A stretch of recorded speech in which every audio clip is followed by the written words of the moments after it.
I hereby reconvene the August 12th, 2014 meeting of the Marion County School Board at 6 p.m. Good evening. For the courtesy of those listening to the meeting, I'm requesting everyone in the audience please turn off your cell phone or put them on vibrate. Mr. Ben Whitehouse, North Marion High School Principal, please introduce the students who will be providing the inspiration and leading us in the pledge this evening. Good evening, members of the board, Mr. Tomlin. I'm going to talk really slowly because my student who's going to be doing the inspiration, Vincent Vaughn, is a fantastic young man. Unfortunately, he's stuck in a little bit of traffic at the moment and is doing his best to get here. So I'm going to talk a little bit about his accolades and what the student has accomplished and why we're so excited about him. Vincent Vaughn is a rising junior. He has been at North Marion for the last 2 years and has done outstanding work, really embodies what we want from our students at North Marion High School and what we push all our students to do. He is somebody who not only excels in athletics, is a very good track athlete, but he also is somebody who excels in the classroom and takes his class studies very seriously. Somebody who participates in a lot of extracurricular activities, clubs, does volunteer work around the school, does volunteer work in the community, and in his spare time he likes to build robots. So you're a typical high school student. One of the things that's really impressive about Vincent Vaughn is that he was recently accepted into a very prestigious prep school in New England, the Exeter Academy. And this is a program that is designed basically as a prep school for Ivy League schools. Kids who go there are usually very prestigious, come from very good backgrounds, lots of political connections, and they go there to get ready for Harvard or Yale or Princeton. And students from around the country have the opportunity to apply to get into this program. And Vincent was one of a very few number of students from around the country who was accepted, and not only accepted, but given a full scholarship to attend that school this year. And so he is unfortunately going to be leaving North Marion High School to go to this incredible opportunity. We are excited to see him go. We're wishing him well. We're throwing him a party next weekend to help him on his way. And we're excited to see that he is going to continue to experience the world out there and do North Marion proud and do Marion County proud in the same time. And as I finish that, here comes Vincent Vaughn. So look at that. Without further ado, I give you the inspiration, Vincent Vaughn. First, I would just like to thank the school board for allowing me to speak here today. And today I represent Marion County High Schools, as well as the North Marion High School ACE program. I soon will be leaving to attend one of the most prestigious Ivy League preparatory schools, which served many years as the feeder school to Harvard University. Also, I am an aspiring orthopedic surgeon and Harvard Medical School graduate. However, when I reevaluate my life, I could have never foresaw this opportunity. The first words when being spoken about of starting school in kindergarten was that I didn't want to go to school, and I also wanted to stay home with my mother. At times, I would even cry to my mom that I didn't want to be smart. So when I thought about myself today, I wondered what changed. I believe that there are many children with the ability to achieve success, but what truly makes the difference? I figured out the best way to express this was to use an acronym for the word success. The S in the word success is for seed.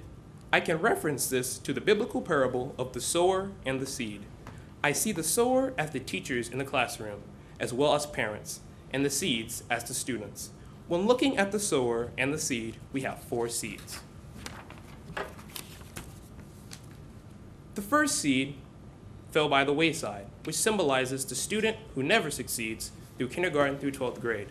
The second seed that never takes root symbolizes the students who fall the first time adversity hits and never recovers. The third seed flourishes, but then thorns come and choke the life out. This is the student that may succeed even up until high school, but then loses focus. Then, the final seed is the seed that takes root and flourishes for its entire life, which is the student who graduates and either finds a great job or goes on to further their education. Within my life, the seed was started by my mother, who taught me to read and do math before I ever started school. She pushed me to be the best that I could be, even when I wanted to slack off. She pushed me to do great, even when it wasn't the most popular thing to do. Not every student is fortunate enough to have a mother to inspire them. However, I believe that with great educators in the classroom, they can help all students reach the fertile soil. This brings me to the letter U, which is for understanding. I find that many times students do not understand the importance of education or how it will better their lives. I often hear sayings such as, "How will math help me if I am going to the MBA?" Or "How will being a doctor, how does history have to do with that?" The earlier students realize that education is intertwined into their futures being successful, the better chance they have at success. For me, this time was 7th grade. I asked my parents if I had a college fund, and they replied no. At this moment, I knew that I would need a scholarship if I planned to attend a university. I did not know how much money college was or how to go about it, but I understood that academics were important. The first C stands for courage. To get good grades, you have to have courage. The courage to try to be different, to separate yourself from peers that do not have similar goals as you do, as well as to find what you want to accomplish and to go after it without the fear of failure. I believe failure is one of the greatest attributes to my success. I saw getting second at Regional Science Fair as failure, which brought me to strive until now I am 3rd in the state. This also transferred over from being a county-ranked sprinter to a nationally recruited sprinter. I realized that I would have to do more than the average sprinter to become better than the average sprinter. I will never forget the speech my criminal justice teacher, Mr. Bush, told me. He said, "Life is a competition. You compete for jobs, positions, but most importantly, you compete with yourself." Since then, I always strive to make myself a better person. The second C is for consistency. Some students tell me, "Well, when I was in middle school, I made all A's, but now I'm a C average student." What you create for yourself is a brand. If you are never late, well, I guess I've ruined that one. Or always get good grades, or strive to be great, people see you as a reliable person. This in itself will open doors because people can rely on you and know that you will come through. Consistency can assist a student in success. The E is for encouragement. I believe teachers are truly what can help turn a student onto the right path. I know I truly wouldn't be here today if it wasn't for the encouragement of my family and teachers. The teachers supported me 100%, whether it was jokingly asking me about the next major track meet or the next track meet that I was competing in, or the nervousness of when Phillips Exeter Academy was due to release their admission decisions. One thing I really admire about the teachers and coaches at North Marion and in the ACE program is that they do not let you slack off, but they are there if you need the help. Sometimes an encouraging word can be the simple push that makes the difference in a child's life. I attribute a large amount of my success to the teachers at Spar Elementary, North Marion Middle, and North Marion High School. The lessons that I have learned there are priceless. The final two S's symbolize sacrifice.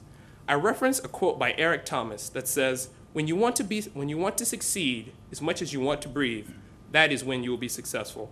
I believe students from the IB program as well as ACE can both testify that if you want to do well, you are going to have to sacrifice leisure time and, most importantly, sleep. I remember when I was applying for Exeter, I had weightlifting before school, then I attended classes, ACT prep classes at Sylvan, which brought double the homework, sometimes as well as studying. In that time, I realized that successful people somehow manage to continue to push, continue to train, continue to practice, continue to study, not until it is time to sleep, but until the job is done. For me, I've had to put my trust in Jesus Christ to get me through some hard times, but as my mother would say, he may not come when you want him, but he always comes right on time. As I close, I would like to encourage every student to strive to be the best they can be. This great nation of America has stood the test of time, not because we are weak, but because in times of adversity, we are strong. Man was put on the moon with less than 10% the processing power we have today in today's smartphones. I truly believe that with today's advancements, we should be able to solve any problem that threatens this country's stability. We need doctors, lawyers, we need school board members, but most importantly, we need educated problem solvers that will not falter at adversity, but continue to strive for the embetterment of this county, this state, and nation as we stand united under God with liberty and justice for all. Thank you.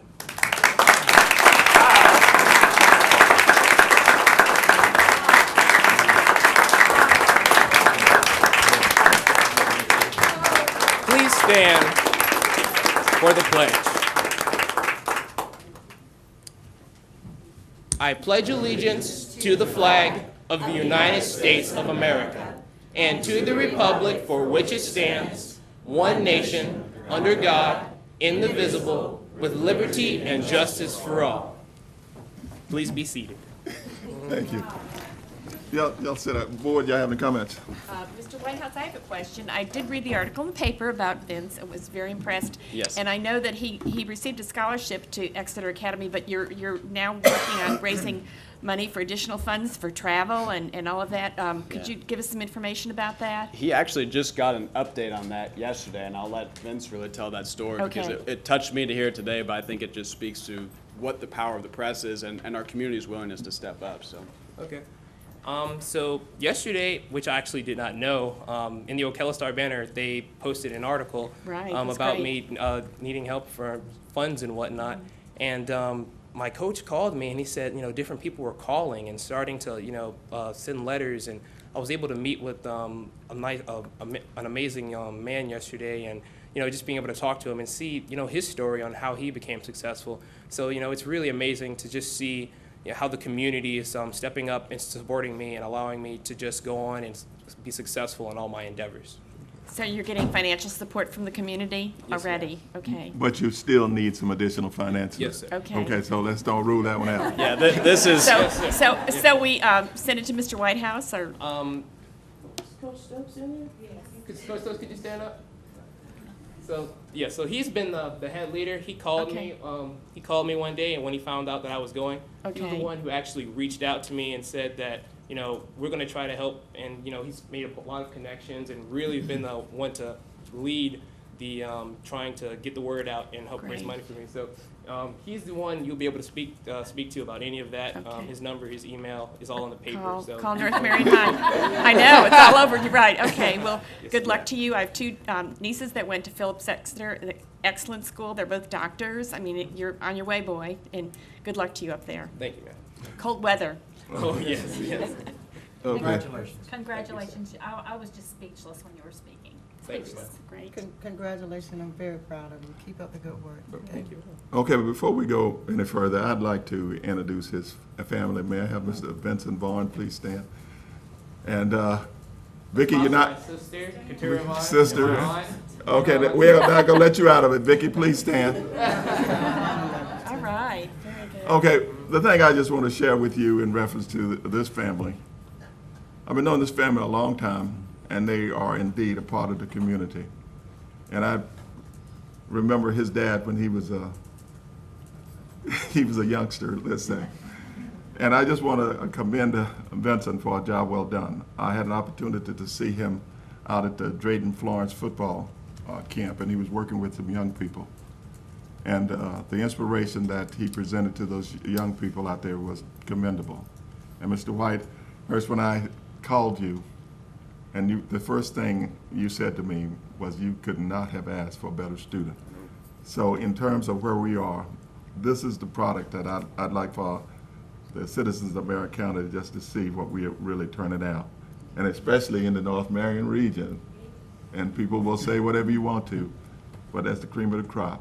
And again, congratulations to you. Thank you. All right, thank you. Congratulations. Thank you, guys.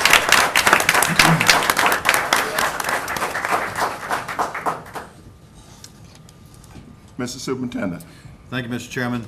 With the exception of JD 14-27 under item SD 58, which has been withdrawn entirely from the agenda, I recommend approval of the agenda for the August 12th, 2014 school board meeting with the materials in the board packet, those materials distributed to board members at the meeting, the audio recording and DVD included as part of the official record of the meeting. May I have a motion on the superintendent's recommendation? Second. So moved by Mr. Crawford, second by Mrs. Boynton. All in favor signify by saying aye. Aye.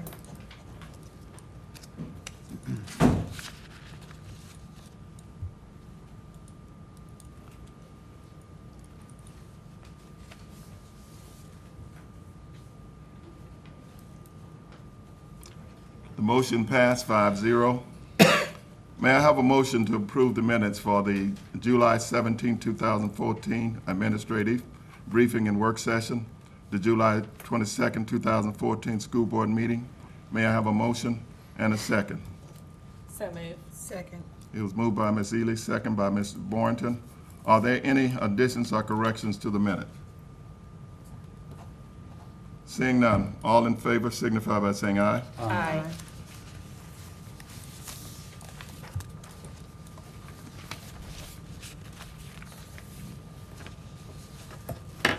Mrs. Stacy, I need your vote. I guess I clicked it and it didn't. Hit it again. The motion passed 5-0.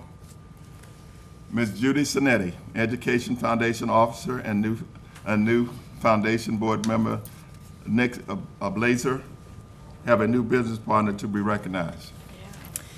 Thank you, Mr. James. Good to see you again, school board members and Superintendent Tommen. It's been, I guess, a month or so since I've been up here. Unbelievable. I missed you all so much, but I'll be back at your next school board meeting. And I know that being a school board member, there are times you leave meetings or work sessions and you think to yourself, why do I do this? And then you meet a student like Vincent and you know that everything we do is worth it. Right. And what a wonderful representation of the students we have in Marion County Public Schools. As Mr. James said, with me tonight is Nick Blazer. Nick is with Heritage Bank, and he is the new Foundation Board President, formerly our treasurer, and with a little arm twisting, he has taken on the responsibility of becoming our president. And once again, we have a wonderful business partner to recognize this evening. So I'm going to call up here from St. Leo University, Miss Sickle and Dr. Rockwell, and from 8th Street Elementary, Principal John McCullum.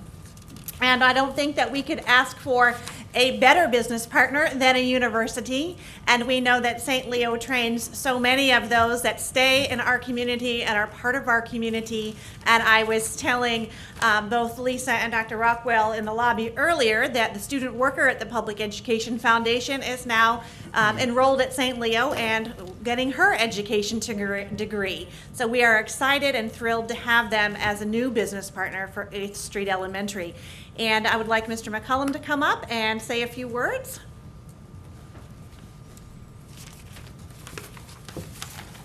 It's not going to be as eloquent as Vincent.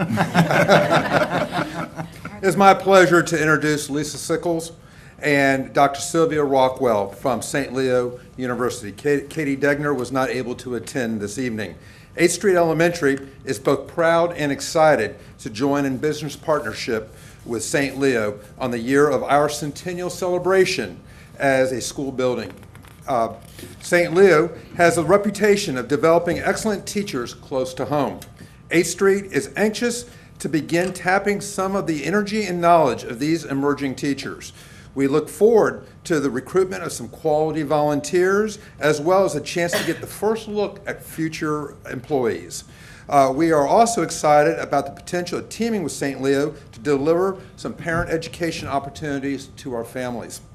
8th Street Elementary, as well as Osceola Middle School, will be able to offer teachers and training opportunities to observe in classrooms, as well as a chance to test a lesson in front of an audience. 8th Street Elementary welcomes this partnership and is ready to get started. I'd like to introduce Dr. Sylvia Rockwell and Lisa Sickles.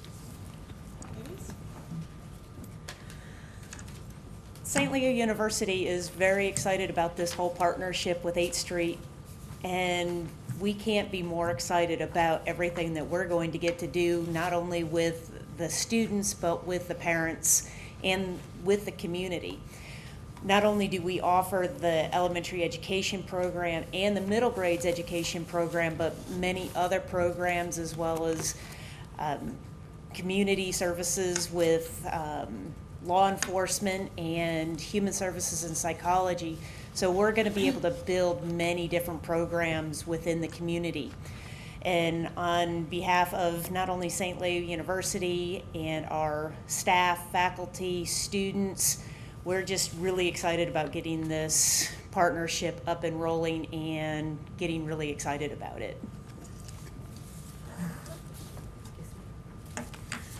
I just want to thank all of you. I'm so overwhelmed and impressed and so pleased I had a chance to hear Vincent. I will also tell you that as a teacher, educator, and someone who's been in education since 1973, it is a joy and a privilege to be part of this partnership. And as a teacher educator, I can't be more grateful than I am to you here in Marion County. So please reach out to us, know that we're here for you, and I look forward to having an opportunity to talk with you and work in 8th Street Elementary. So thank you. Thank you. Thank you. Okay, I'll now ask Nick Blazer if he would present the certificates to St. Leo University and to 8th Street Elementary so they can hang those proudly. Thank you. Thank you, everyone. Okay, Board, Ms. Ely? I wanted to tell you how great I think St. Leo is. I used to teach for St. Leo. We had great interns go through that program. And as a principal, some of my best new teachers were from St. Leo. I think one of the best parts of the program is your students during their internships got to be part of Marion County school system. So when they came in as a teacher, they just stepped right in and took off. It wasn't like they needed to learn anything, but y'all are doing a great job, and it's just so nice to have you on board, connected with the school, too. So good luck to your future, and we welcome more St. Leo students. You're doing a great job. Judy, it is Yes, sir. always a pleasure to see what you do and how you do it. Thank you, Mr. James. It's always a pleasure to do what we do at the Public Education Foundation. And you did it again. Thank you for All being right. part of the Marion County See you in Public School System. See you in 2 weeks. See you in 2 weeks. Thank you again.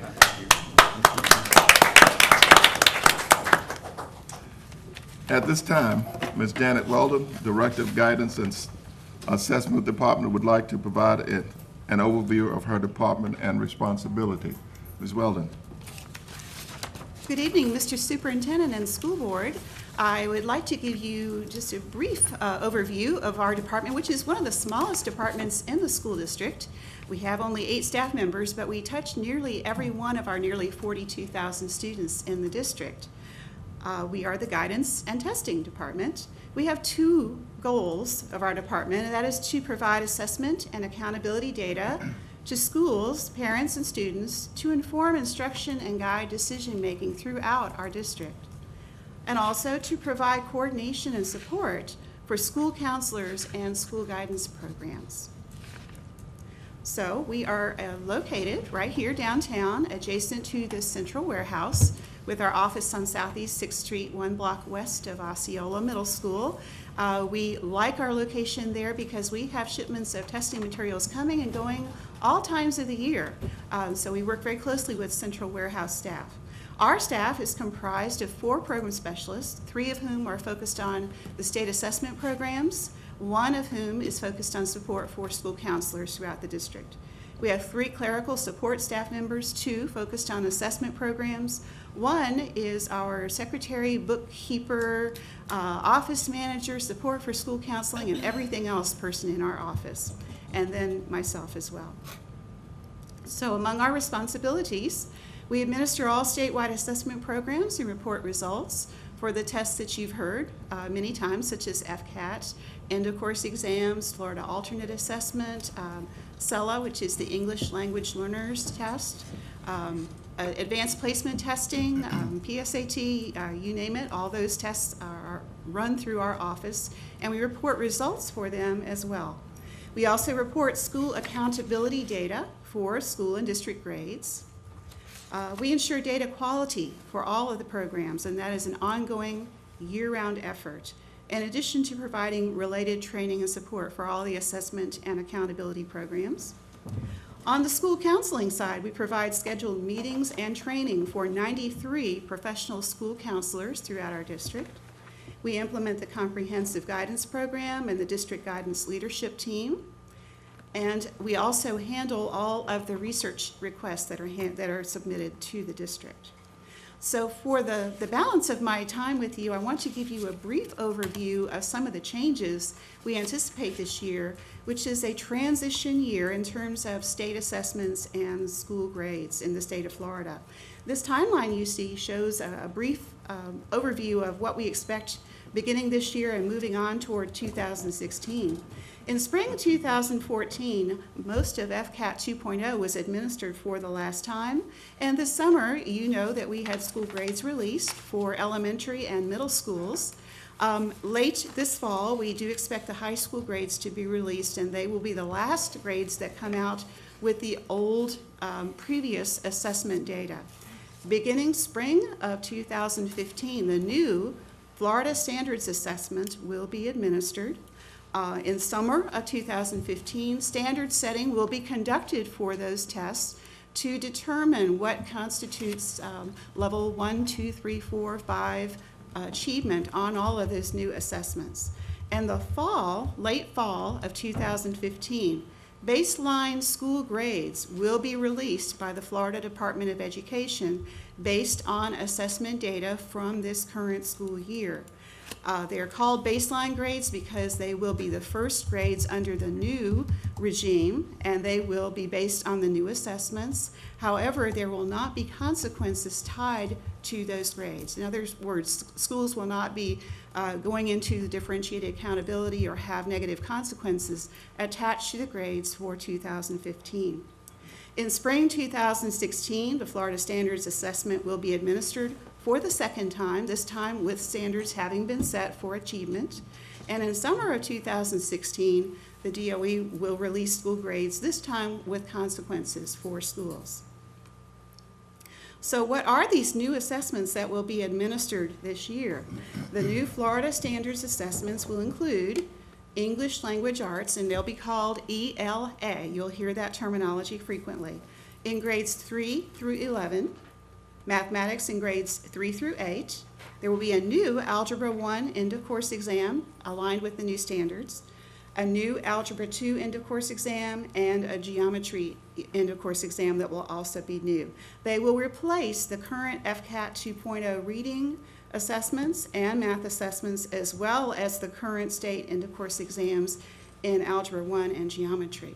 Well, you might think with all the new tests coming that the old ones are all going away, but that is not true. These are the tests that will be continued for this year. FCAT Science for grades 5 through and 8 will be continued as paper-based assessments. And you see listed the end-of-course exams that were in place previously that will be continued this year. Biology 1, Civics, U.S. History. Algebra 1 and Geometry will be administered as retakes for students who continue to need those assessments. The old FCAT 2.0 reading retake and math retake will continue to be administered for adult students or above grade 11 students who need that as a graduation test requirement. So for the school grades for this year, the baseline year, based on the new Florida Standards Assessments, and it will include all of the state end-of-course exams. They'll be focused on achievement and learning gains, including the learning gains of the lowest 25%. Those are components of school grades that we've had in the past, and they will be continued this year, but based on the new assessment data. For high schools, also, the grades will be focused on graduation rate and students earning college credit or industry certification.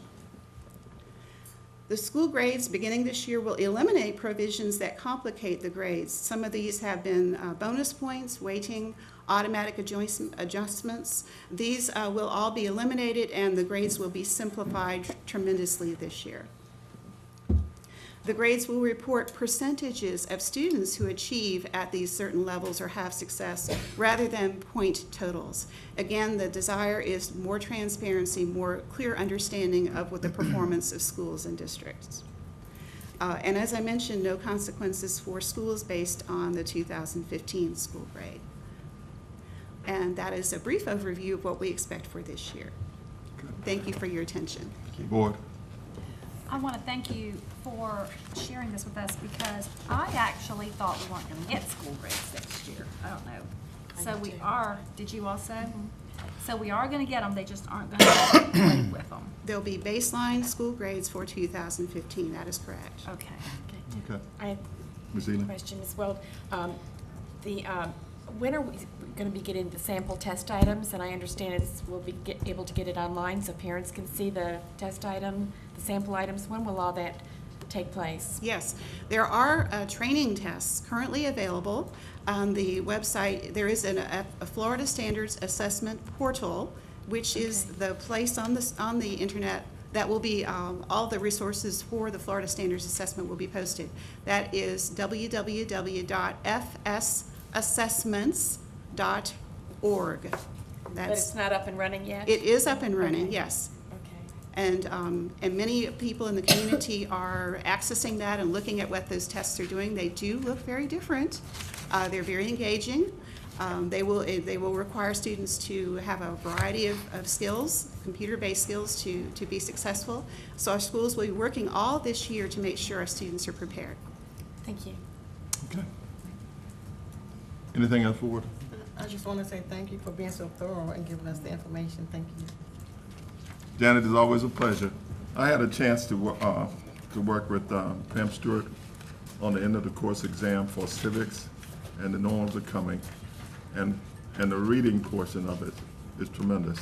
And so we spent a day and a half down there looking at the actual test of the civic portion of the end of the course exam for civics. So I know we are on the way, and we just got to get it.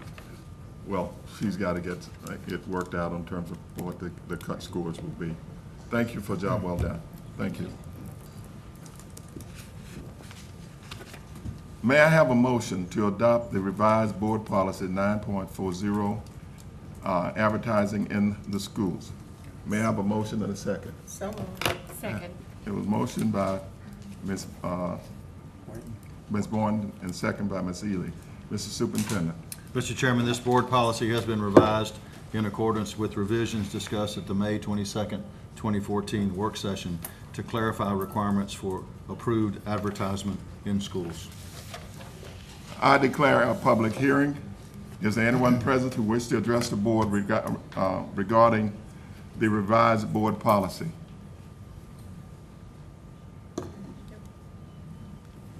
Seeing none. All in favor? Ms. I'd like a little discussion. Yes. The only thing I have a question about, as I'm reading through this, on the advertising in schools, number 2, under the 940, and I'm working this like my iPad, where it talks about a school may use film or other educational materials which contain advertising. I don't understand why we would need any advertising. I don't know why we would approve any advertising, so I know everybody's probably okay with that, but I'm not, so I don't understand what kind of advertising that would be. Ms. Bourne? I will let you know, we've had this board policy, I just have never read that one. and we're just adding guidelines for what the schools are. I think they need the guidelines so that they'll be in, they'll have the authority and they'll understand how far to go and how. So it's just to, A school may use film or that other policy has educational- been a part of the policy from this concept. I just don't know why we would be using anything that has advertising. I don't believe that the school system should be picking and choosing winners and losers in the business community and that sort of thing. I don't believe it's up to the principal. I'm just opposed to our schools using educational materials that contain advertising for the students when possibly the parents don't approve of that. I just don't believe that's something that we should be making those kind of decisions. And it's okay if y'all don't agree, but I'll be voting no on the policy because of that. Well, one of the things that I understand where you're coming from, Ms. Stacy, so if you look at number 8, it says each advertisement, this is just a guideline for the principals and staff Number at the school. 8? H. H. H. Each advertisement must be reviewed in advance for age appropriateness. And the superintendent or his designee shall screen on advertising and may prohibit the same in his or her discretion. So we're giving the superintendent a little bit more authority, because the schools, actually from the policy, the schools have the authority with the superintendent being able to monitor, you know, or his designee being able to monitor this. I think it's, gives us a little bit more leeway and should rectify any of your concerns. Well, it says it would be carefully evaluated by the school principal for classroom use. It doesn't talk about Number superintendent H. at that point. H does. H.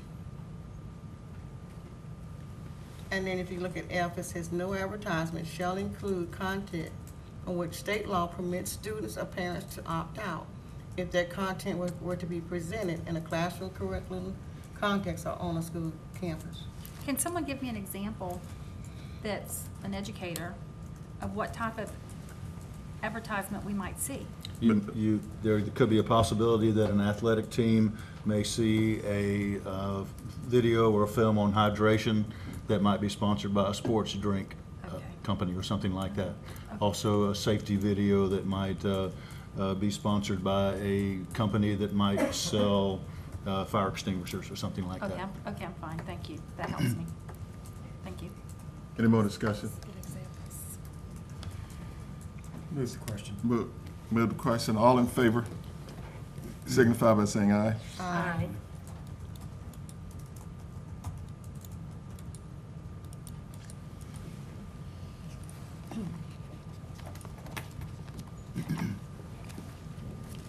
The motion passed 5-0.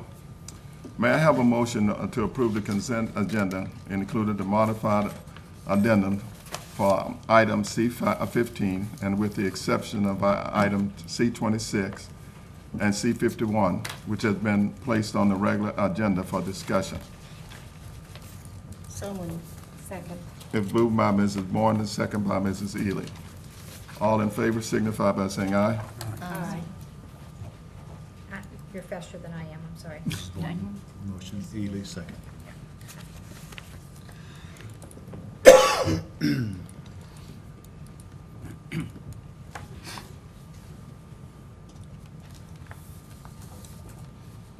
The motion passed 5-0.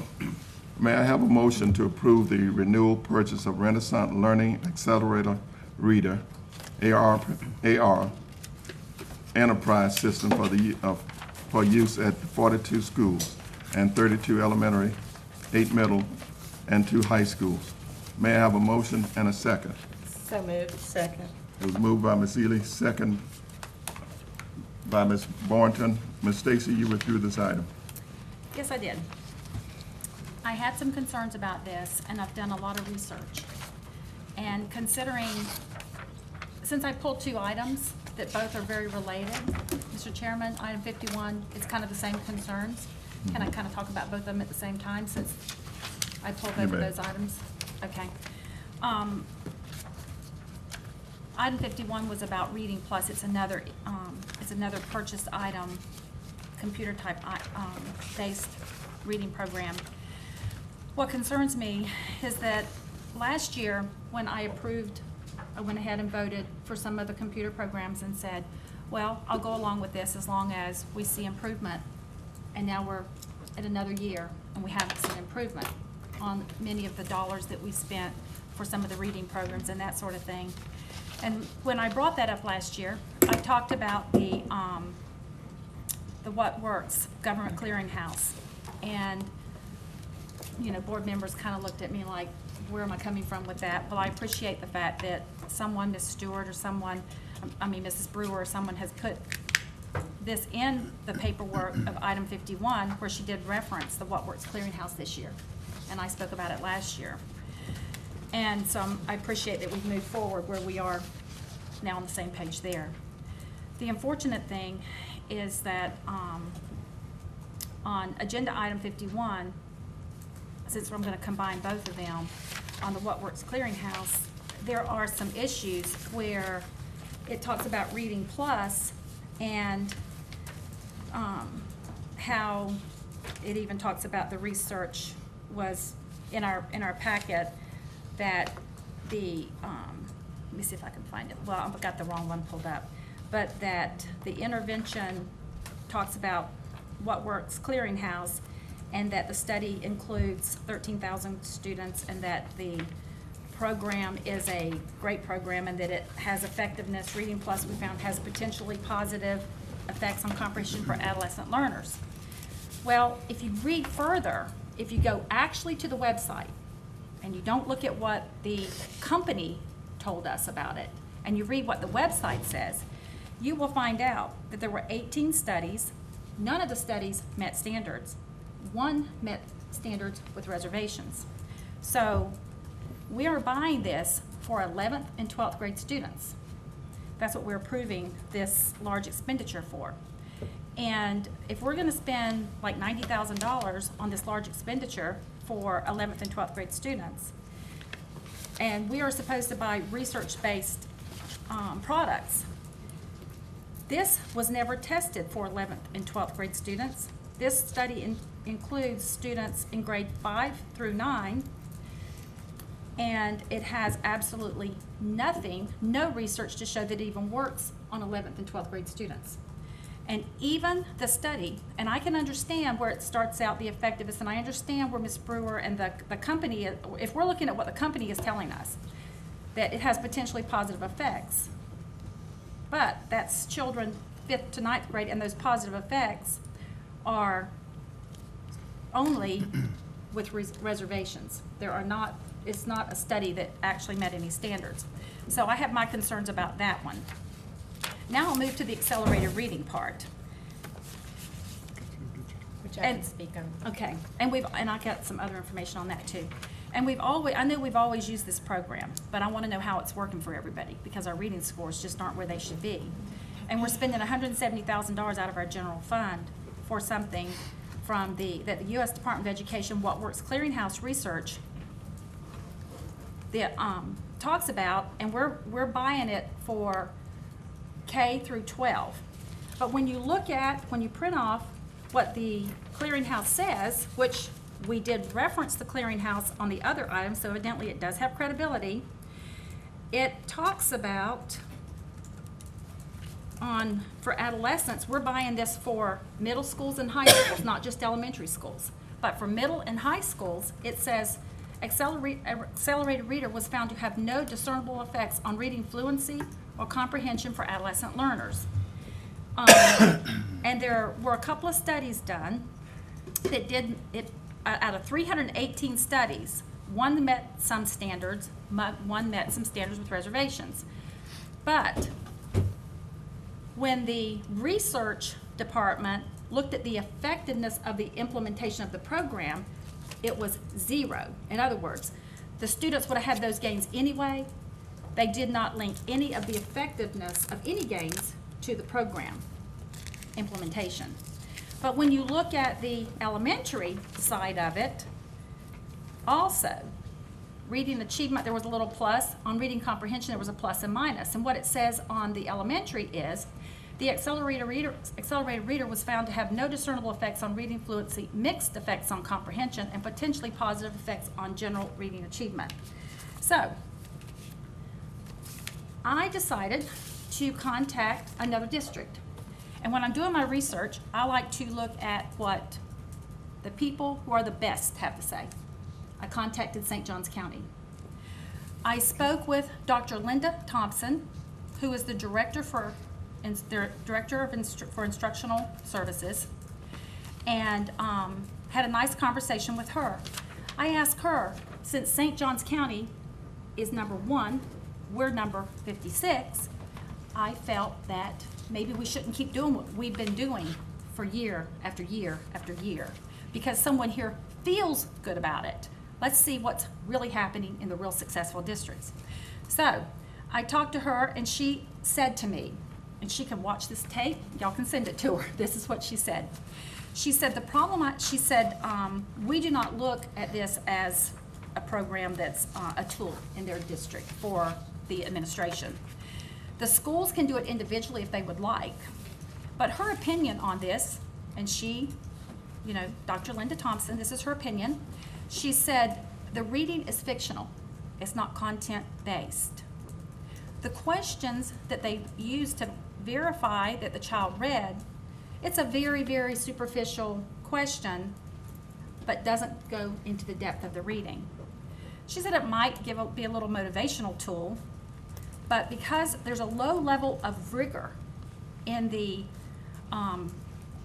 accelerated reader books, they do not require schools to use it.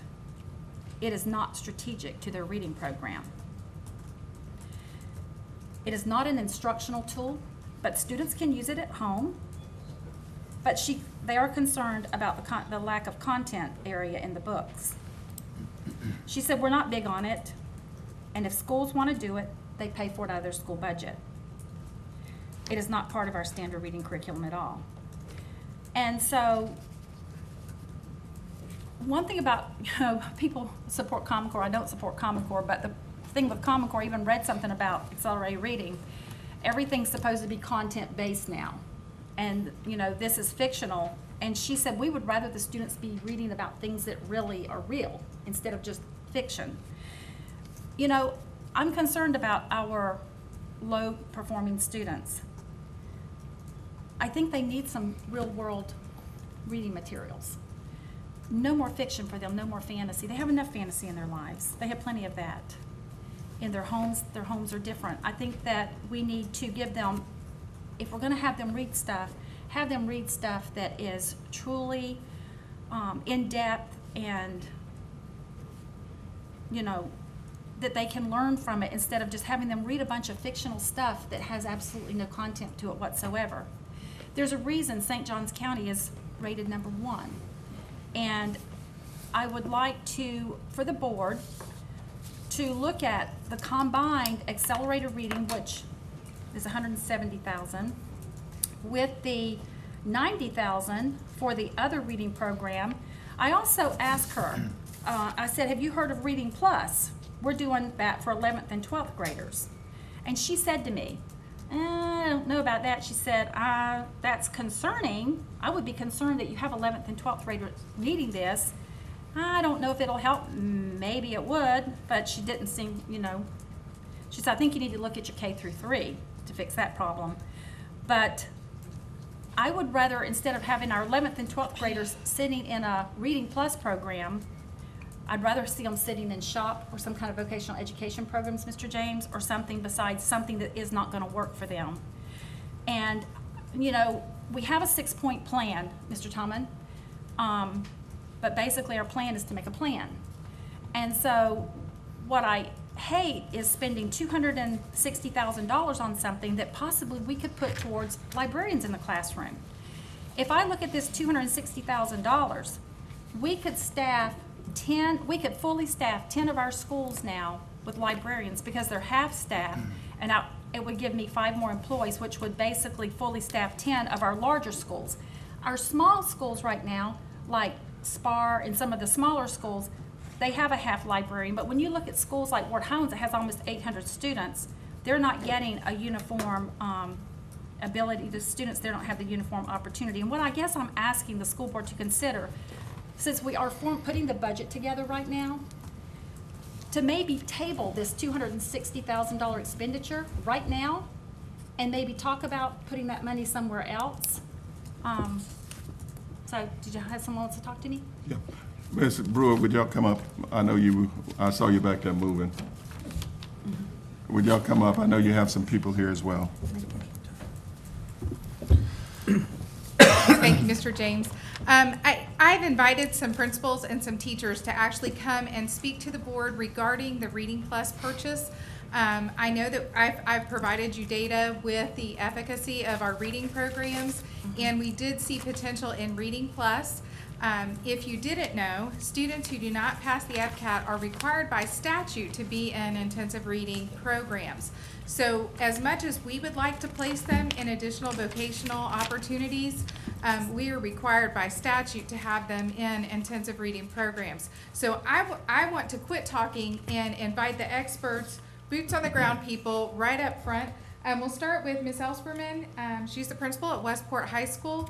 And then Jen Toomey is one of our intensive reading instructors. So we have a variety of people, and I just thought it germane for you all to hear from their perspective. Well, while they're making their way up, I'll also say on the Reading Plus, I know we're supposed to use research-based programs, But there is no research on high school.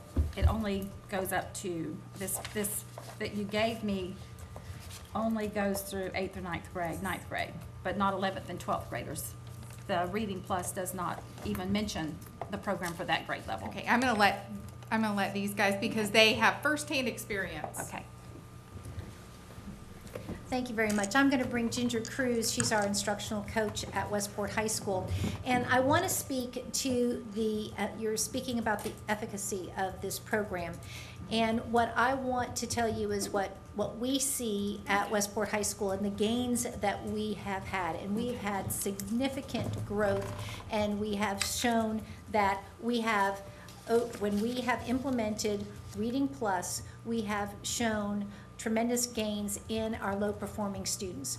Our goal at Westport High School is to make sure that, and actually with all of the high schools, our goal is to get our high school students out of remedial programs so that they can enjoy the wonderful vocational programs that we have in our advanced opportunities. One of the things that we have seen with Reading Plus is the ability to differentiate for our students. It allows us to really specifically identify the needs of an individual student and help them.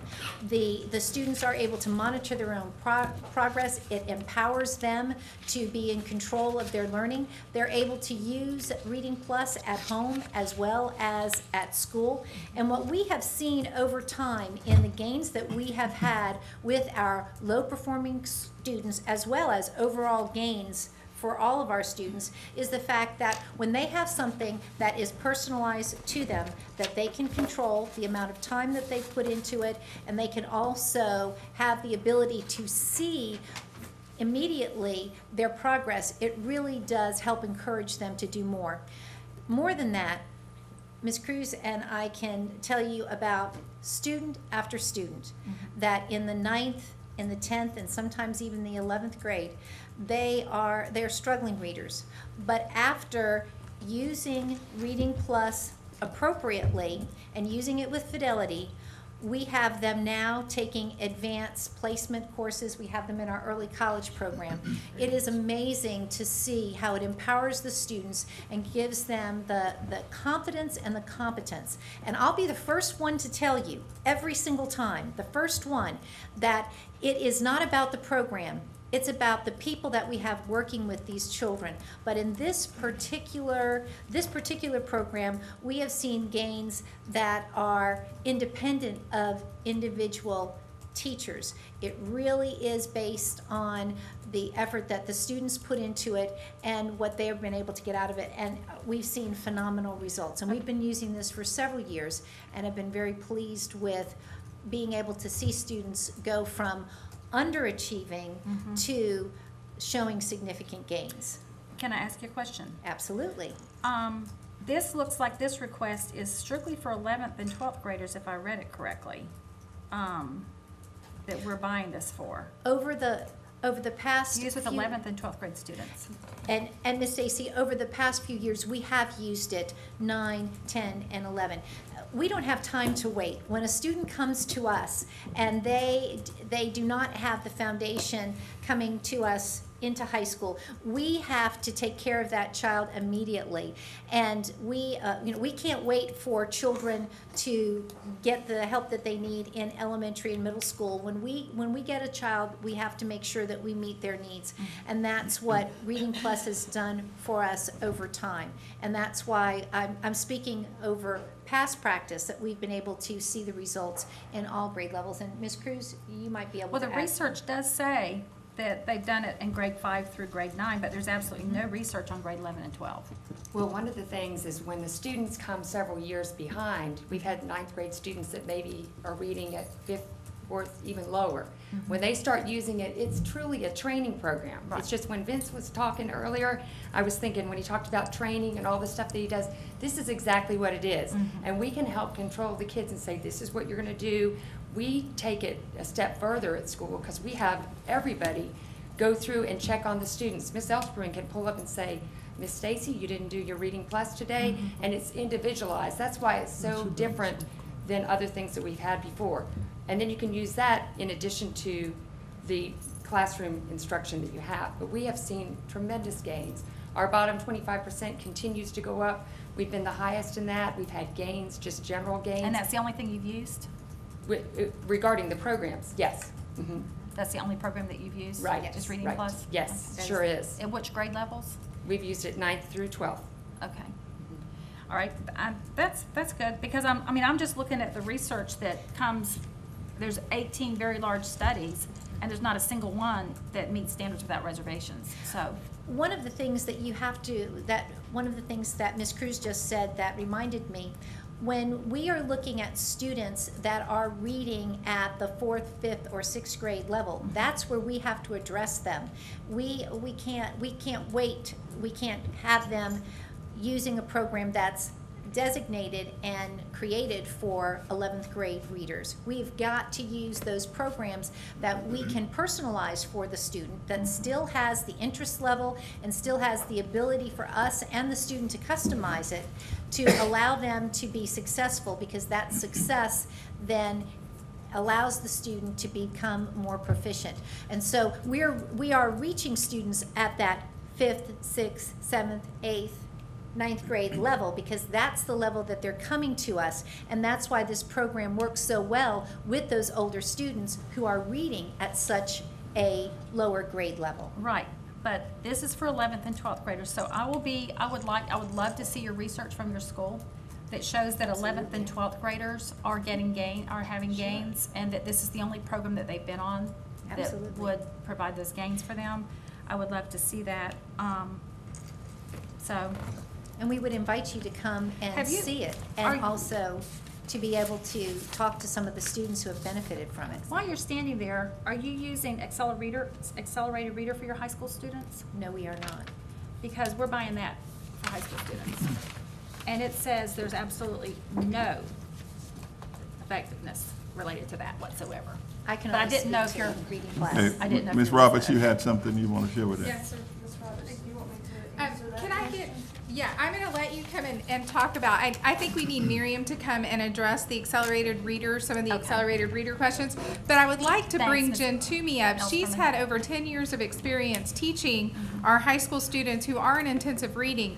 And I think she brings a very valuable perspective, because she is on the front line every day, meeting the needs of students who have not met proficiency. And she has also had to sit across the desk from a student who has failed the FCAT for the final time and is not able to graduate.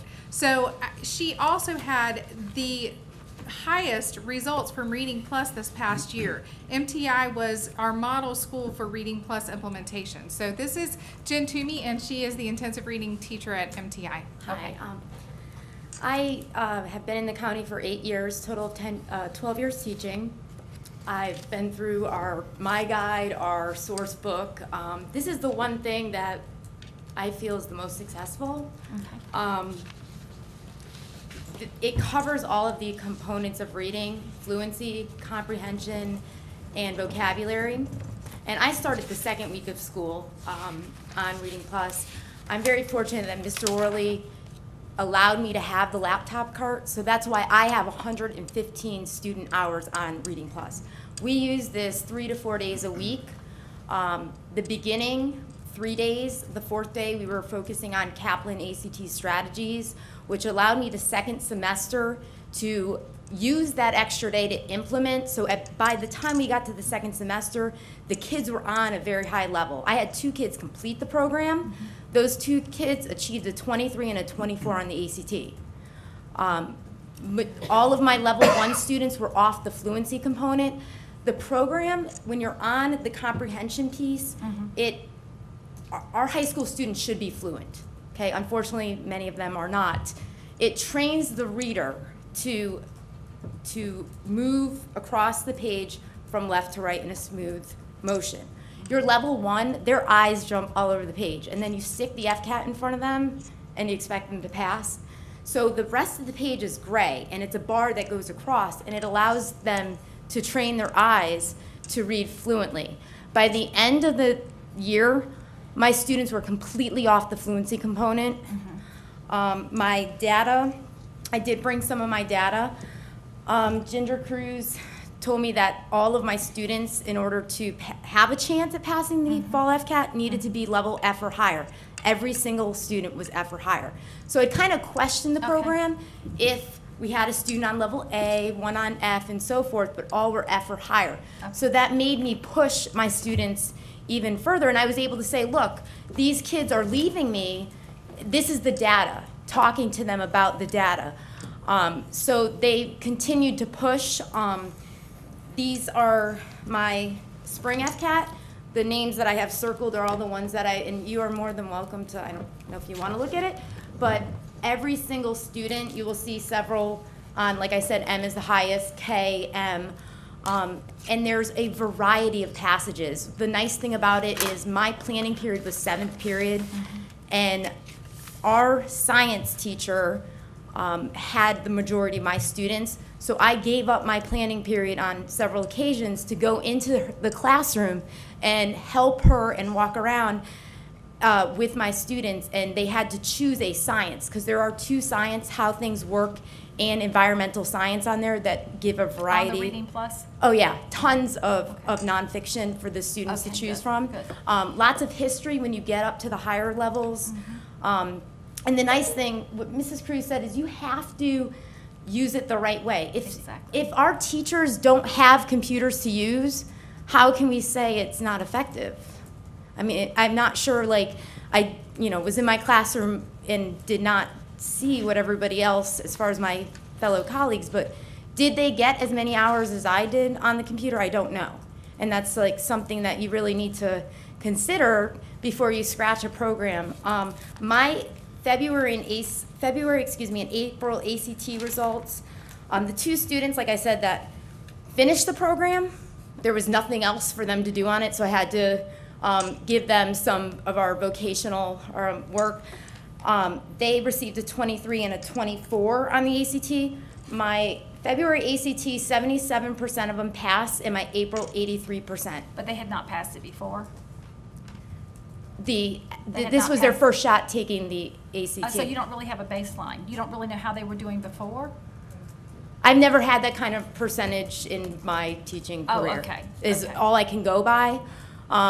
We keep changing it up every year, so it's really kind of hard to. Okay, but my question would be on students that are not doing well, and I think Mrs. Elsperman helped me with some of that information. So that information you can't share with me, but Mrs. Elsperman did. As far The as students that were behind, that were not. all of mine are. Oh, I thought you said that they had never taken the test. I teach 11th and 12th retakes. So these are students that Who have already have failed. Okay, that's what I was asking. Yes, So they I'm had sorry. failed the test before. Okay. So Yes. They had, okay. And what she's referencing as far as ACT scores, students can achieve a concordance score on SAT or ACT, where sometimes they aren't successful on FCAT, they're able to find success on SAT and ACT, which is another reason why we shift up the instruction in 11th and 12th grade to kind of focus and really work our students toward achieving those concordance scores. And my bell work in the beginning of class is ACT geared, and with the students, it was interesting to see when the students were getting up to H, I, J, they were actually saying, this particular word is on our word wall, and it was an ACT word. So I know that it does really correlate with ACT, because if you look at the actual levels that the kids were on on Reading Plus when they passed the ACT, they were the kids that were on KLM. So it allows me to share the data, and that's another big thing that I did is in at MTI we read Grades Don't Matter, and that book focuses a lot on progress. Reading Plus focuses on progress. When the student goes to their profile, they have a progress chart. They have a progress chart. You have me sold. I do. You have me. They sold. But this is really cool though, because they have a progress chart, and when you, I really want to. And I'm excited. But having that conversation with the kid that if you're doing fluency, and you really shouldn't be on fluency when you're in high school, and you don't want that component, you have to raise your fluency. I think you could even teach me calculus. I don't know No about one else that. has been able to. You don't want me. You don't want me in the math classroom. But I just would like to see the county give it a fair Okay, chance. let's give it a chance, Okay. and then we'll evaluate it next year. Y'all help me. Okay. Okay.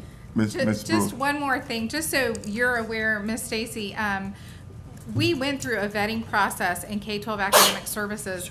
Every principal that you see here had to fill out an application to tell us, how are we shifting the use of our program? What are we doing to restructure our day? How are our teachers going to support this? And they pretty much guaranteed that they would show up at this meeting if it got pulled off the agenda, because that was part of the agreement.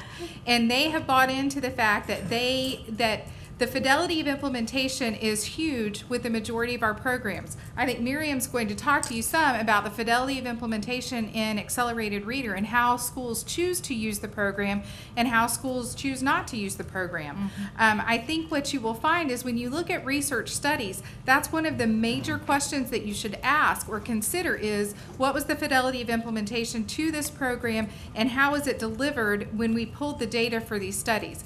It was important for me that you hear from the grassroots level the efficacy of this program and their willingness and desire to continue moving forward with it, especially in this year of transition with all of the testing chaos that's going on. Right. So I'm very thankful that they had teachers for the first day, all day today.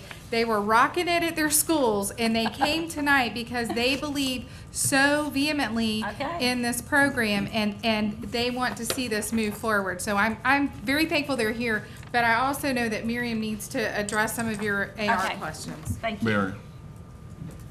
A couple of things that you asked that you didn't get answered a while ago. Okay. Westport High School does not use AR, and we do not pay for it for Westport High School.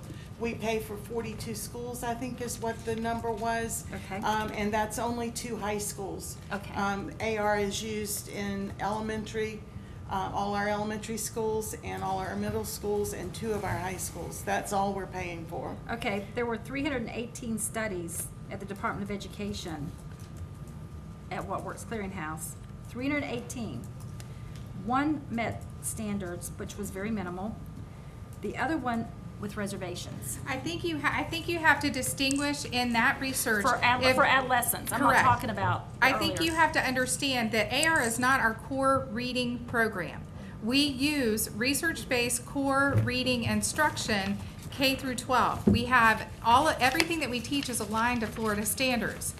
AR is used strictly as a supplemental opportunity for students.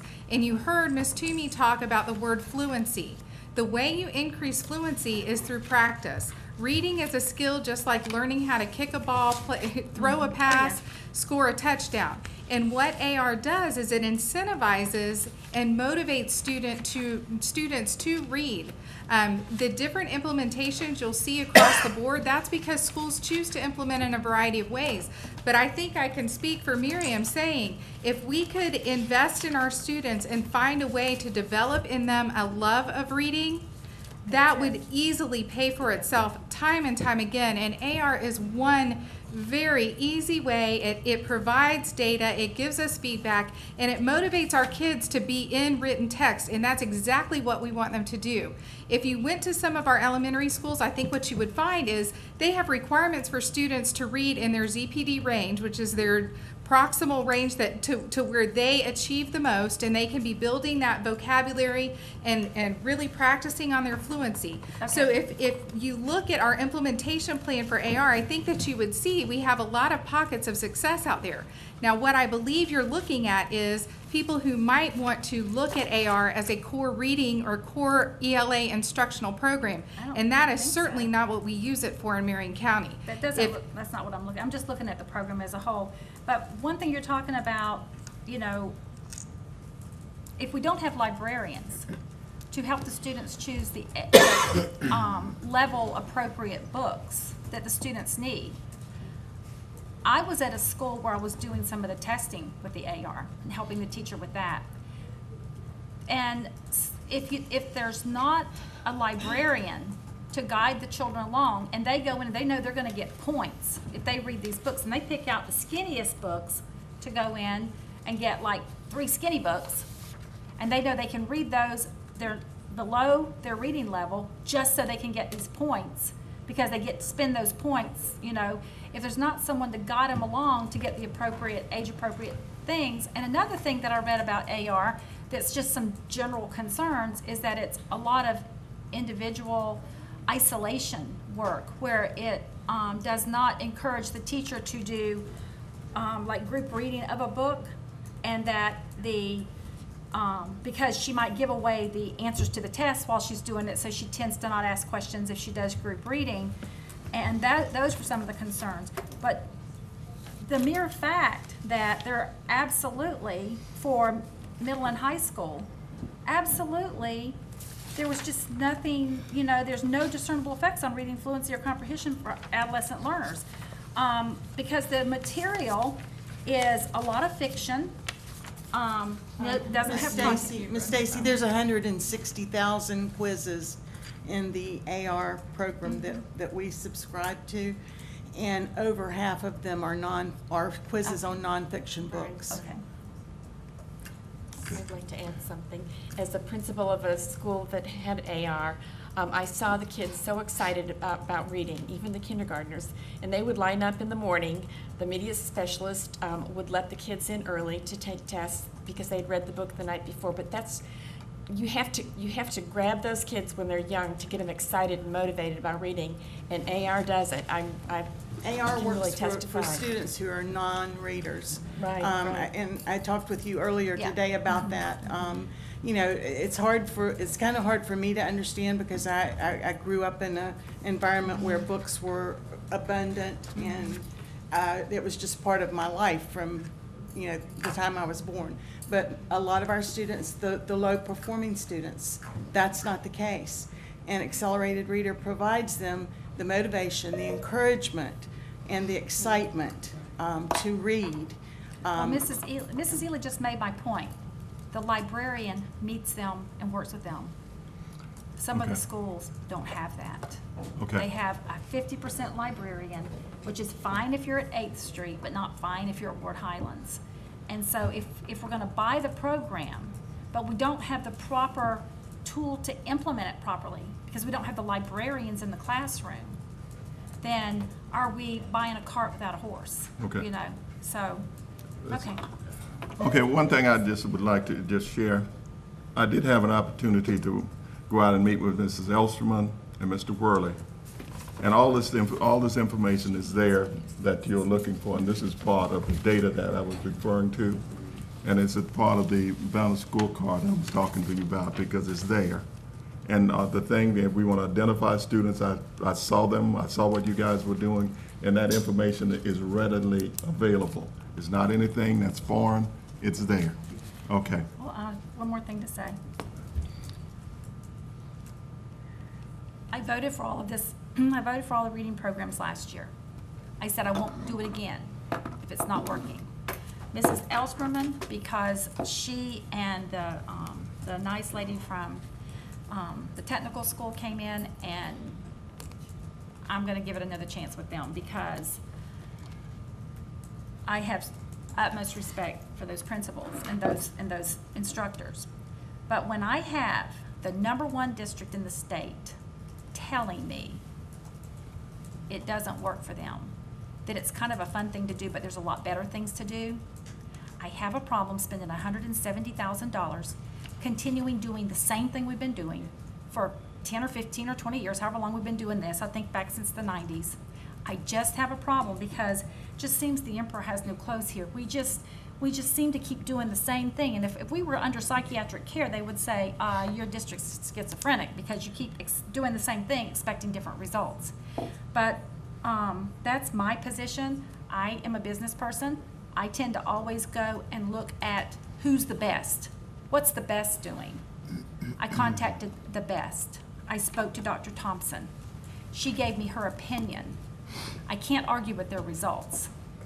I can't argue with our results because we're doing this last year, and we are setting records. We've gone from number 44 in the state like 3 years ago to number 56 right now. We are not on a race to the top. We are on a race to the bottom.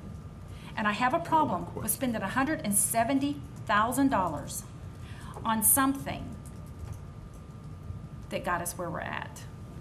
And that's okay if others don't share my opinion, but, I just caution you in formulating causal relationships with things that you cannot isolate and have true and pure data to come to those causal relationships. The other thing that I just want to reiterate is, I'm not sure what question you posed to the instructional leader in St. Johns County. You can call her. Because well, because if you asked her if that is the reading program that they use, No. you have to understand that there's a big difference No, between I understand. core instruction and supplemental We're opportunities using for the students. Florida Department of Education core. I mean, we've got a reading curriculum. That's something different. This is she said this is a nice motivational fun thing. If the schools want to do it, the school buys it with their school budget and they can do it, but it's not something that the district supports as far as I would a also strong take into tool. consideration the demographics of St. Johns County versus Marion County. Okay. Our students aren't going to have books in homes, and their parents may not be the ones to really cheer and rally the cause for them to have eyes on text, where if we can find ways to intrinsically motivate them to put eyes on text and to find achievement and success on their level, then we might have the opportunity to create some capacity and develop a love of reading. So Well, that's, I just would like to increase the rigor of the reading program and the things that we're doing, and she was concerned that AR has a lower level of rigor, and that's the reason she doesn't require her schools to do it. Are there any other board members want to add anything to this? I just think AR is the best. I can't speak above elementary, but all of the kids, even up to fifth grade, are very motivated. It's like a competition. A lot of the schools have who can get the most points, and I just think it's a great motivator for kids, and whatever it takes to get them to read, especially those non-readers, they want to be as much a part of it as the average and above average reader. Okay. And I just want to I support the AR, because, and I can only speak for elementary also. And I know that some children don't even have the opportunity, and this offers them an opportunity to learn to love to read. And sometimes the fiction books is a stepping stone for them to get into the nonfiction. And so I really support this program. Okay, Mr. Crawford? Ms. Stacy, let me see if I can clarify. So you like the program that is at the high school level? Well, I didn't know, actually, I asked I would be talking about that tonight because I asked Dr. Thompson about that. She knows of the program, but she hasn't used it. Okay. So therefore, I have no expertise except for what I see to my right, which I totally respect. So therefore, I had no one telling me anything different. She spoke on strictly the accelerated reading program. And, you know, I just like competing with the top Okay, people. and so, you still have some qualms about the accelerated reader program. And, you know, I can see your point, because when I saw this item had been pulled, I went back and pulled up some data real quick, and just taking the elementary schools, which we've mostly concentrated with that on there, over, you know, a 3-year period, we repeatedly are below the state average when it comes to the reading scores. So I'm not quite sure what we're accomplishing, other than saying that would be even worse. And I can't believe that. So I don't see where this is moving us in a positive direction. And I agree with Ms. Stacy, it's $170,000. We tried it.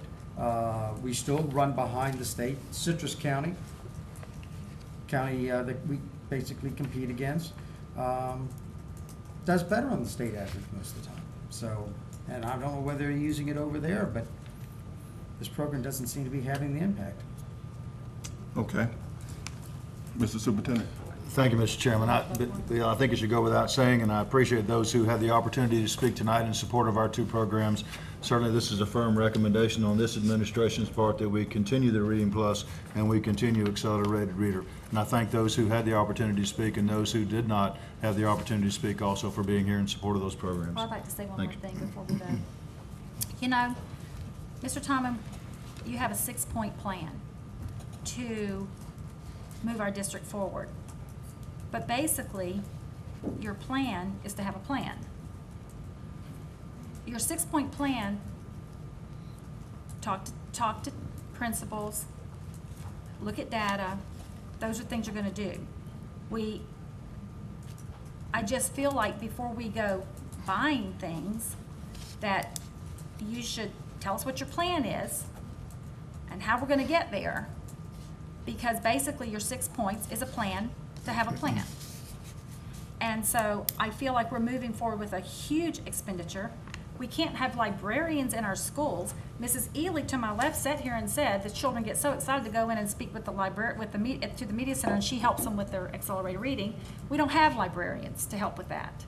And so I still say, with this program, I would like to see it put off a year, take this $170,000 and put some and double up some of the schools with library in some of our large schools, like where we could put probably 6 schools fully staffed with librarians, some of our larger schools, so that they would have the same librarian contact per student as 8th Street or maybe Madison Street or some of the smaller schools.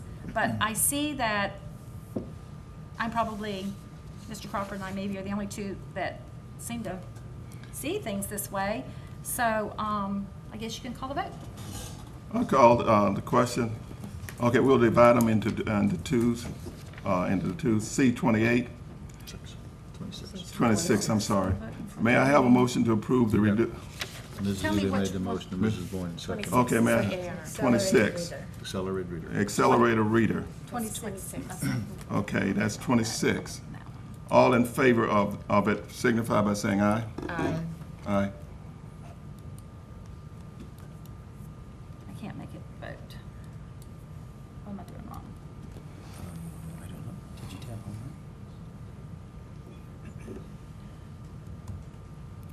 It's not, nothing's happening when I tap on it. And you wish to vote? that? Oh, I know why. You need to go back to the original, Right there? yes, and then try that.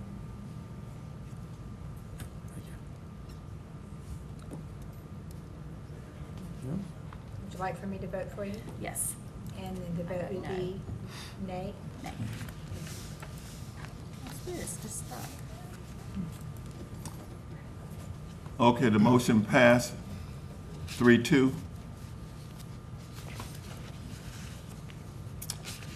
May I have a motion to approve the purchase of the reading subscription training for use with 11th and 12th grade students? May I have a motion and a second? So moved. Second. Moved by Mrs. Ely, second by Ms. Boynton.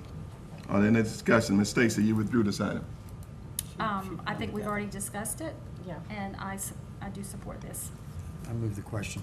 Move the question. All in favor signify by saying aye. Aye. See, it's doing it again.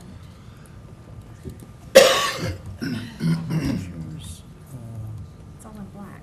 Yes. There's a little square.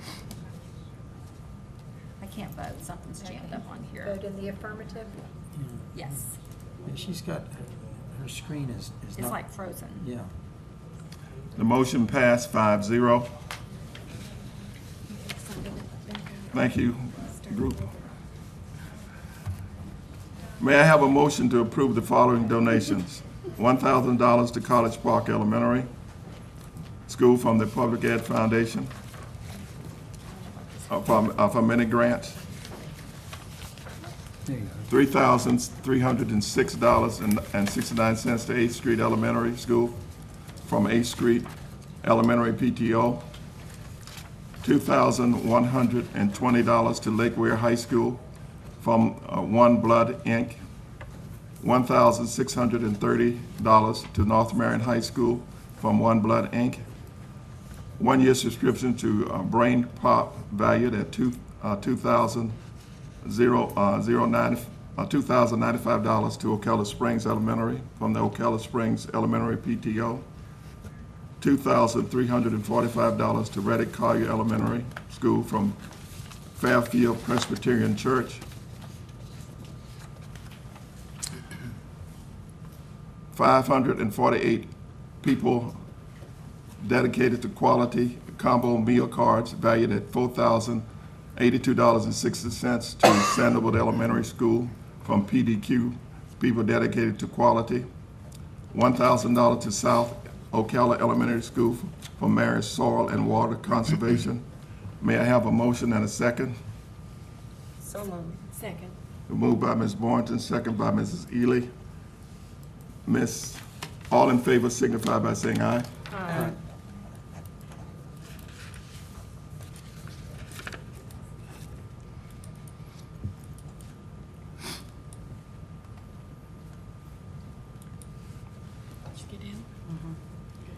Motion passed 5-0. Ms. Stacy, will you lead us in the thanking of our, Yes, I certainly will. yeah. I want to thank the community for all the help that they give our students. They're all our children, our grandchildren, our neighbors, our friends' children. And this is part of what draws our community together. We have some wonderful businesses, and we have great PTOs, and we have parents that sell a lot of spaghetti dinners when the PTOs give money to the schools. And everyone, I appreciate. When I go through Ocala, one thing that I see is an extraordinary community. People are smiling and people are happy here, and I think it gives our businesses joy to contribute to our schools.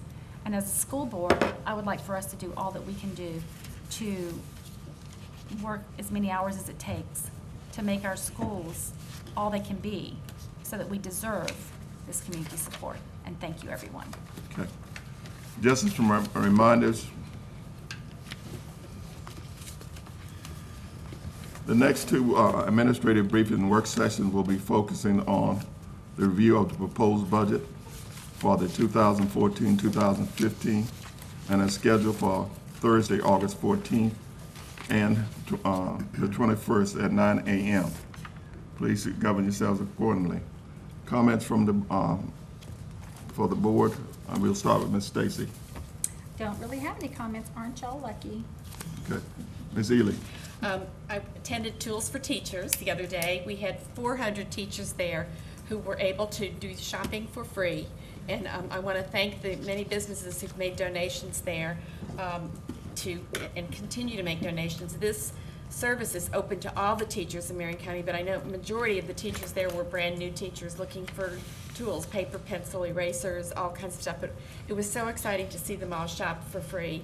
And I was able to check them in, and they left happy campers. They had bags of stuff. But that is going to be open all year. And teachers in the outlying area schools, if you can't get there, you can order from your school, and it will be shipped to, it will be delivered to you via courier. So please know that there's a resource for you to get school supplies for your classroom if your children don't have them. So go for it. And I also went to the new teacher orientation. That was great. We had, how many, Mr. Thomas? 246? 246 at that time. 246 new hires, and it was just so great. And they're all full-time certified teachers, so it's great to see them all. I'm going to close with a letter that David Steffi, our Teacher of the Year in Marion County, put a letter to the editor. He said, Muhammad Ali said, "Service to others is the rate you pay for your room here on earth. We should all be compelled to serve." And his students have served the community. They're struggling readers. It's a special ed class, and he brings them out in the community, and they do all kinds of gardening and hands-on projects, and that's what he's trying to teach them. This is also a quote from Dr. Seuss: "Unless someone like you cares a whole awful lot, nothing is going to get better." It's not. And we thank our parents out there and our teachers for supporting the kids, because that's what it's all about, our future in Marion County. Good evening. Ms. Warrington. I want to echo her on the new teacher orientation. That was a wonderful event to attend, and I was so surprised at that number of new teachers that we had. So thank you, Mr. Superintendent. And also want to echo you on thanks Judy Zanetti for the Tools for Teaching.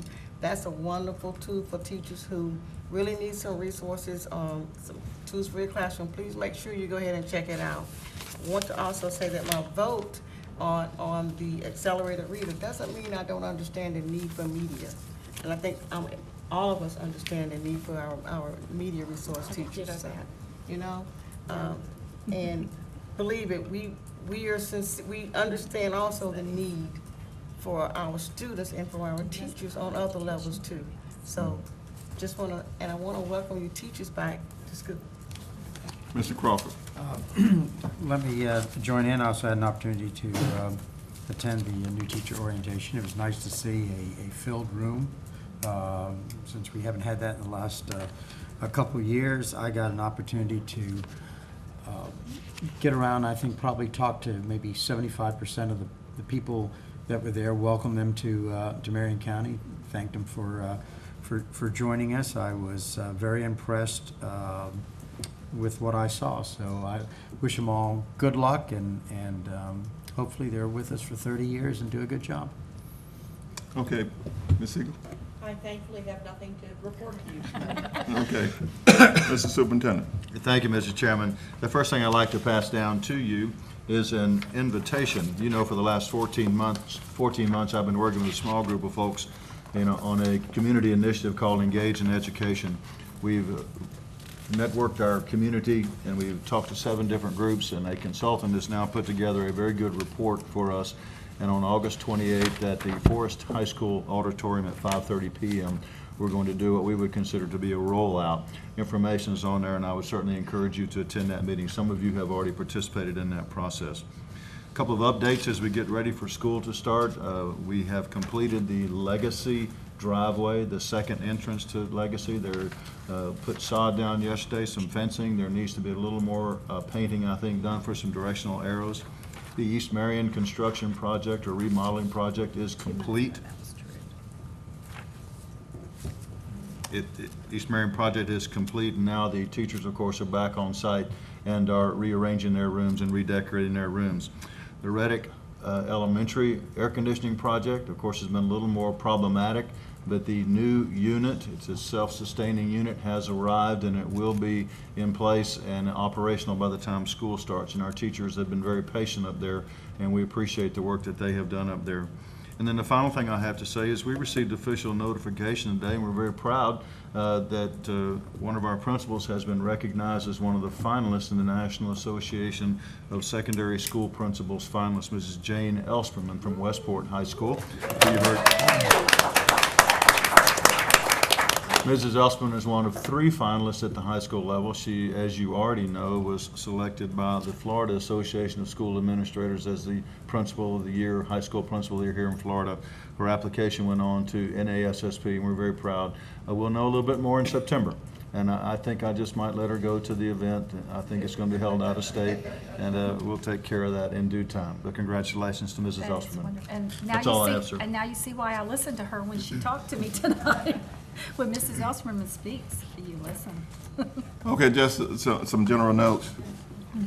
This is our last school board meeting before we open school, and I'd like to encourage all the parents out there to really get involved with what is occurring on the first initial part of the school year, because it's so important that those kids really get involved with their schools at this time. Again, one of my colleagues out there, Jane, I'd like to once again congratulate you, and I see you have 2 of your disciples there with you. And so that's always a pleasure for me to recognize that fact. I did have an opportunity to meet with Pam Stewart and work with her in reference to the end of course exam for civics, and one of the things that we stress more than anything else, the reading will be a tremendous part of a kid passing the civics exam, end of the course exam. So I'm excited in the sense that we did get a chance to look at the exam. It's something that was we needed in this country, and it was one of those things that you feel very enlightened to be a part of that process. As we begin to go through the final phases in terms of getting ready for school, I would like to encourage this to all our employees and people out there. In order for us to move to the next level, we have to work together. If you have some concerns about what's going on at your school, please let your administrators know. Please let people know that can affect some change, because it is important. I had 2 of the principals that I had talked with you earlier that I had an opportunity to visit with in terms of looking at what they were doing at their schools and why they were at that level. I went to MTI, I went to Westport, and I went out to Stan Winsdale. And all the things that they were talking about was driven by data. They were identifying the kids that needed assistance.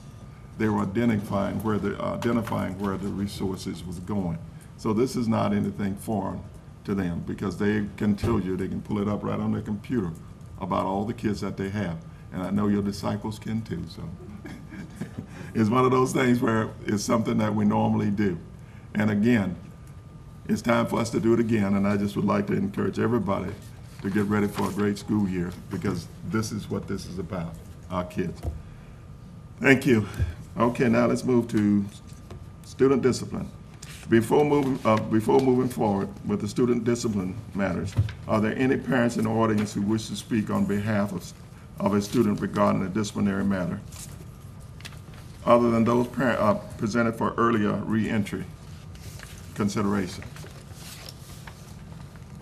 Seeing none, may I have a motion to approve the expulsion of students JD 14-32 and JD 14-85 with educational services through the 2013-2014 school year? May I have a motion and a second? So move. Moved by Ms. Ely, second by Ms. Boynton. All in favor signify by saying aye. Aye.